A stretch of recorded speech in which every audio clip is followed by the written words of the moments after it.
It is good to see all of you still here after the past month of the Beatitudes.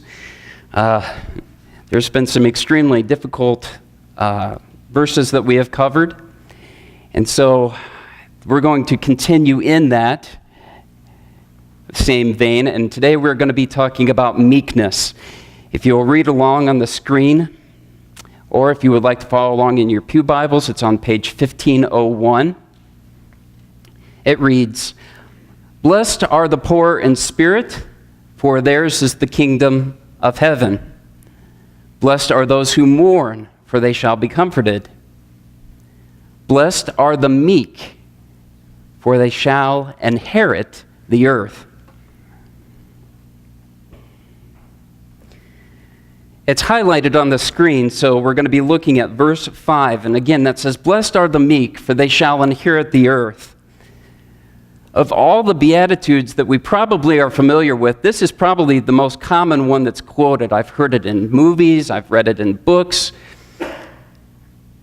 But the way that it gets used in these places is not actually the way that it gets used in the Bible. To help us get some perspective, let's start off with a story. The captain of a ship looked into a dark night, and he saw in the distance a light. Immediately, he told the signalman, "Alter your course 10 degrees south." He promptly received a reply, "Alter your course 10 degrees north." The annoyed captain sent another message, "Alter your course 10 degrees south. I am a captain." Soon after that reply was received, "Alter your course 10 degrees north. I am Seaman Third Class Jones," was received. Furious, the captain sent the final message, "Alter your course 10 degrees south. I am a battleship." The reply was, "Alter your course 10 degrees north. I am a lighthouse." Of course, we laugh at this situation. I wonder how close the ship came to the rocky shore before the captain realized what was going on. You can imagine him having a panic change of heart, and the mighty battleship altering its course and heading for safer water. In all the training on seamanship that he received, the captain needed to hear Jesus' words today on meekness. The third beatitude builds on the previous two that we've gone over, but it's not the same as the previous two. I've heard a couple people say, well, meekness isn't that poor in spirit, and we've established that it's actually not. If you'll recall, a few weeks ago, we started looking at the series. We concluded that poorness in spirit is not the same as meekness. It's a mutual need for God. No matter who we are, who we think we are, whether we think we are better than what we are or less than what we are. The level playing field, if you remember that, we are all in the same need for God. Poorness in spirit is opposite of that of pride. Meekness means something entirely different. A meek person is the opposite of an aggressive person. It pertains to strength, but strength through control. That is, self-control. Even though Jesus blesses this characteristic, it's not the quality that we consider desirable. Being in control, controlling through aggression, that's what's desirable, but not meekness, not so much. For most, meekness equals becoming a doormat, easily trampled, easily overcome. But what I would offer you today is that the most effective leaders, the most effective parents, the most effective neighbors and spouses are those that live in this. The problem is our understanding of what Jesus says here. The problem is actually us. We're applying a 21st century understanding of this word to a word that's been around for a very, very long time. Jesus means something entirely different. Meekness is actually gentleness, mildness, and a forgiving attitude. It sounds very soft and cuddly. Really, it sounds very pathetic. But there's one more characteristic here. It asks us to be strong. Not aggressive, but strong. Really, if you think about it, how strong do you have to be to lose control and let someone else have it, even if they really have it coming to them? How strong do you have to be to exert your authority as a captain of a ship in order to tell somebody to move around you, even though there's not really a good reason for it?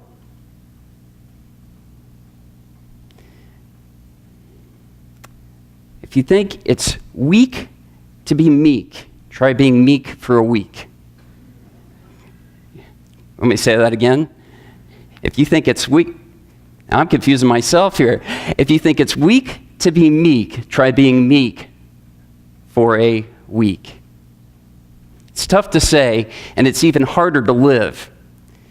In the book of James, verses 19 through 21, chapter 1, verses 19 through 21, it states, "Know this, my beloved brothers, let every person be quick to hear, slow to speak, slow to anger. For anger of man does not produce the righteousness of God. Therefore put away all filthiness and rampant wickedness, and receive with meekness the implanted word, which is able to save your souls."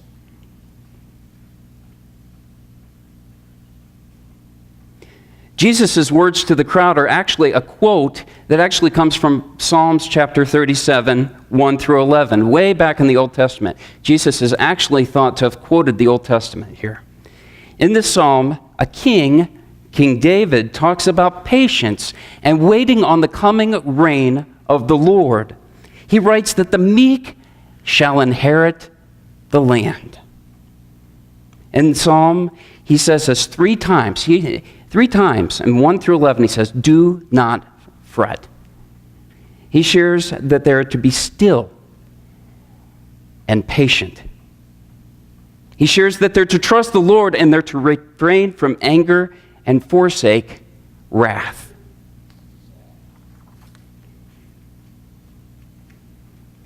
For us reading this, meekness really asks us to continue to be strong. But it's a different kind of strength, isn't it? It's not an aggressive strength. It's not a brute strength. It's a strength that asks us to be confident enough to let go of ourselves and let the Lord work in us and through us. It's a different kind of strength, isn't it? It's not a removal of ourselves or a denying of ourselves. Instead, it's rechanneling and placing ourselves, our thoughts, our words, our deeds, our trust under the control of the one true leader of this world, and that is God. What the captain of this battleship didn't realize is that the lighthouse was looking out for him all along. Moreover, the lighthouse is going to have the final say in the end, no matter what the captain says, right? Yes, the captain had might, he had weight, he had an impressive title, but the captain didn't have meekness. I don't think we're naturally this way, easily able to let go of our tendencies. We have to give them over to God. And that is tough, and it requires strength. I imagine we can all see a great deal of ourselves in the captain. Really, our battles are not with another person. Our battles are not with God.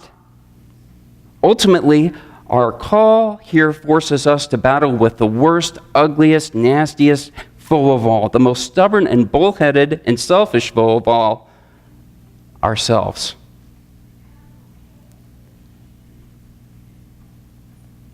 Overcoming our own natural inclinations to manhandle and control and to escalate is our biggest challenge. That's aggression.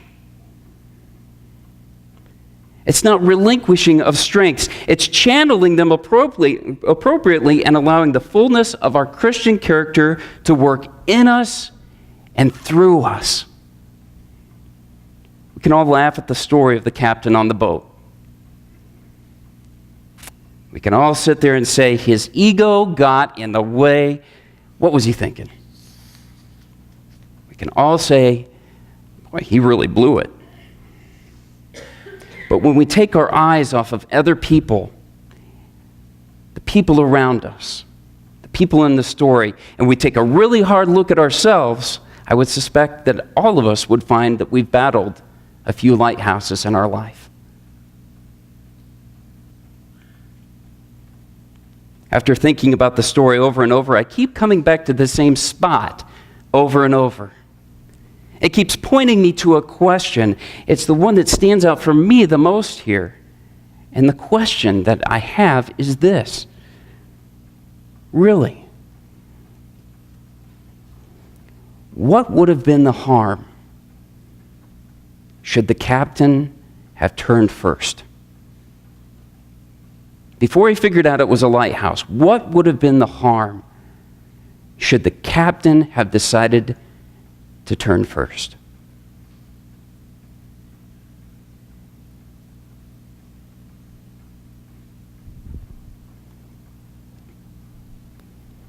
Perhaps he saw it as a personal right or a privilege that comes hand in hand with a title. Perhaps he was just simply having a bad day. Perhaps, just maybe, he would have seen it as weakness. From what we see here, the aggressive assert themselves with rights, but the meek concern themselves with duty. I say that again. The aggressive assert themselves with rights, but the meek concern themselves with duty. The aggressive are quick to dictate and advertise their authority. The meek are willing to live in dutiful service. The aggressive seek revenge, but the meek turn away from wrath. People are all looking for their place in the limelight, while others are content to walk in the shadows, knowing that God cares for and watches over his own. Content to know that our inheritance will come.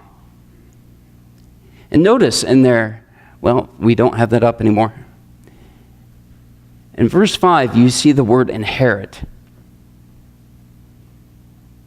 It's not an aggressive taking away. It's not something that you can manipulate and handle. It's inheriting it. You inherit something through meekness. The inheritance will go to those that God exalts, and those exalted will be the meek, but not the weak. It's tough because it's tremendously difficult to get over our want to control a situation. But the true outcome won't be decided until God's return.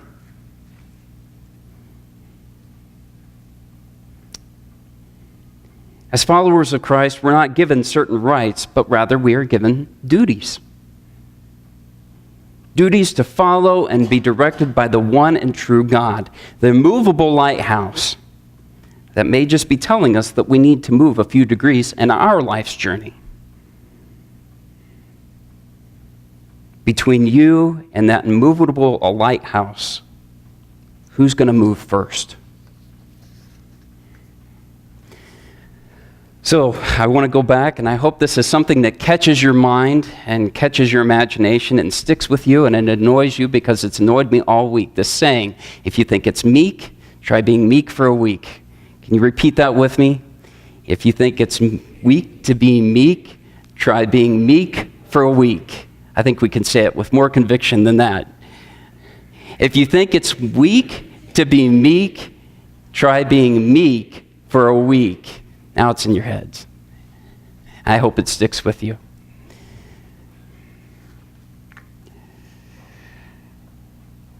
I want you to know that as I stand up here, I ask a lot of tough questions, and these are questions that I ask of myself. And I am a broken individual made whole by the blood of Christ. And so I stand up with you for Christ, not as a perfect person, but as a person who is convicted and forgiven. And I thank you for the opportunity to lead you. And I hope that you're touched by this message. Thank you.